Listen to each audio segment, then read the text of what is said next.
पीले दांत वाली बहू। रंजना कभी ब्रश नहीं करती थी। उसे कितनी बार उसके माँ बाप ने डांटा, लेकिन उसका कोई असर उस पर होता ही नहीं था, जिस कारण से उसके दांत पीले पीले हो जाते हैं। शादी के बाद।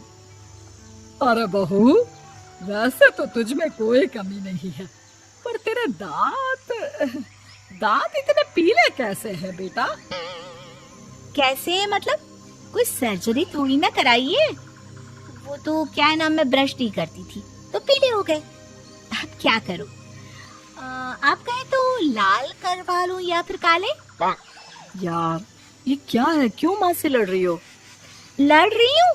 अरे मैं लड़ रही हूँ या ये बोल रही है कि दांत पीले हैं, पीले? अरे तपस्या थोड़ी ना की है इन्हें पीले करने के लिए। बकायदा ब्रश नहीं किया है 20 साल तक, तब जाकर। छी, कैसी बात कर रही हो? ये उस वक्त तो पीले नहीं थे जब हम लोग तुम्हें देखने आए थे। अरे तब साफ करवा लिया होगा डेंटिस्ट के पास जाकर। अब देखो कैसे पीले पीले लग रहे हैं। रंजना सास की तरफ गुस्से से देखती है। फिर शुरू हो गई पीले पीले पीले। अरे पीले तो तब भी थे जब मेरे हाथ का रसगुल्ला उड़ा उड़ा कर खा रही थी और बोल रही थी, लड़की नहीं गुणों का खजाना दे रहे भाई साहब आप। खैर, अब वो लोग करते भी तो क्या करते, पीले दांत वाली बहू पल्ले पड़ी थी तो झेलना तो था ही। एक दिन कीर्तन में रंजना गाना गा रही थी। अरे कमला बहन, माँ का द्वार है, यहाँ तो सब शुद्ध होकर आते हैं, फिर अपनी बहू को ब्रश भी नहीं करवाती तुम। दूर से पीले पीले दांत भक्ति में बाधा उत्पन्न कर रहे हैं। अरे कोई 2 साल के बच्चे थोड़ी ना लेकर आई हूँ मैं बहू बनाकर। अच्छी खासी लड़की है, अरे कैसे करवाऊं ब्रश? ये तो उसे खुद करना चाहिए ना।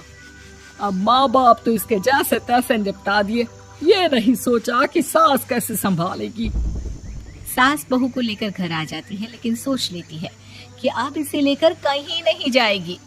अगले रोज बहू कहती है, अरे क्या हो गया, मंदिर नहीं जाना क्या? कीर्तन का वक्त हो रहा है। मेरी मधुर वाणी से कान्हा जी जागते हैं और सोते हैं। आप तो जानती है ना उनकी भक्ति में कितना मन लगता है मेरा। वो क्या है ना, तबीयत ठीक नहीं लग रही है मेरी, आराम करूंगी मैं। तबीयत ठीक नहीं लग रही? अभी तो मिथुन के गाने पर नाच रही थी आप, और अब बोल रही है कि तबीयत ठीक नहीं लग रही। अरे भक्ति में मन लगा लो सासू माँ, ऊपर जाना है, क्या मुंह दिखाओगी आप? हाँ? सास को बहू की बात पर गुस्सा आ जाता है। मैं क्या मुंह दिखाऊंगी, इसकी चिंता तो ना कर, समझी?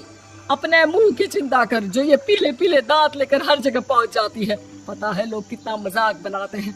ना जी ना, मैं नहीं जाना कहीं तेरे साथ। तो ये बात है।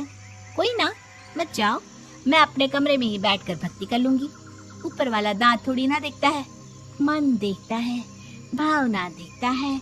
और अरे बस बस, तू सब कुछ दिखा, बस ये सफेद चमकदार दांत ना दिखाना किसी को, है? जा यहाँ से।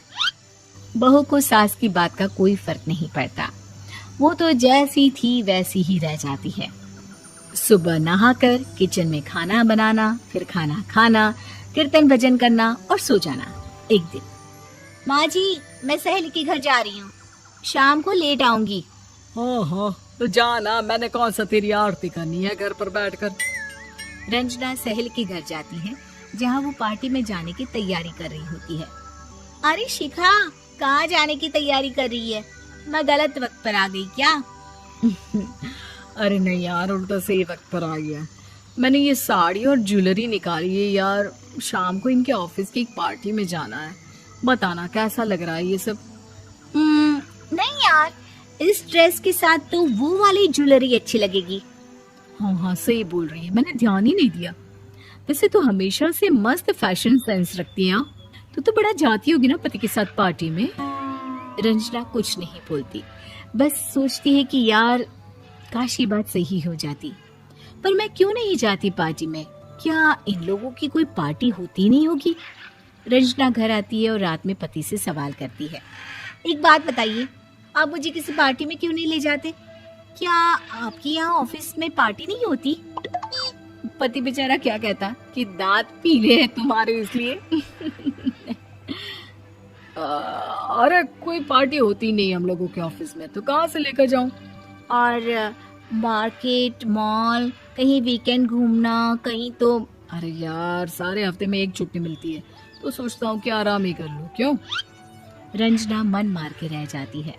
पहले कभी सास के साथ मंदिर जाया करती थी, लेकिन वो भी सास ने ले जाना बंद कर दिया। घर बैठी बैठी रंजना बोर हो जाती है। तभी उसे आइडिया आता है और वो मायके जाने का सोचती है। सासू माँ, 2 दिनों के लिए मम्मी के घर जा रही हूँ। अच्छा अच्छा, ठीक है, आराम से जा। और हाँ, माँ से कुछ अच्छी आदत सीख कर आना कि कैसे शरीर के हर भाग की तरह दांतों की सफाई भी जरूरी होती है, समझी? शुरू हो गई ना आप। वो लोग आपकी तरह नहीं है कि छोटी छोटी बात का बतंगड़ बना दे। उन लोगों के लिए मैं मायने रखती हूँ, ना कि मेरे पीले पीले दांत। रंजना माँ को बिना बताए उन लोगों को सरप्राइज देती है, लेकिन जैसे ही वो दरवाजे पर पहुंचती है, अंदर देखती है कि घर वाले कहीं जा रहे होते हैं। अब माँ, काश रंजना दीदी के दांतों वाली प्रॉब्लम नहीं होती, तो वो भी हम लोगों के साथ चलती ना बुआ जी की बेटी की शादी में। हाँ बेटा, लेकिन अब उसे कौन समझाए कि उसको उसके पीले दांत नहीं दिखते, लेकिन उसके आसपास के लोगों को कितना एम्बैरेसिंग फील कराते हैं।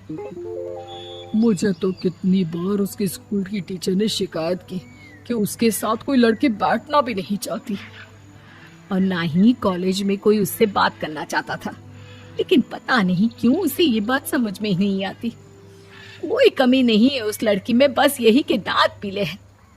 वो तो भला हो जीजा जी और उनकी माँ का, जो दीदी को जैसी है वैसे ही रखा हुआ है। रंजना को अपने घर वालों की बात सुनकर बहुत दुख होता है। वो सोचती है कि वो क्या करे, लेकिन फिर वो सीधा डेंटिस्ट के पास जाती है, अपने दांत चमकाती है और कसम खाती है कि वो रोज ब्रश करेगी। अरे क्या हो गया?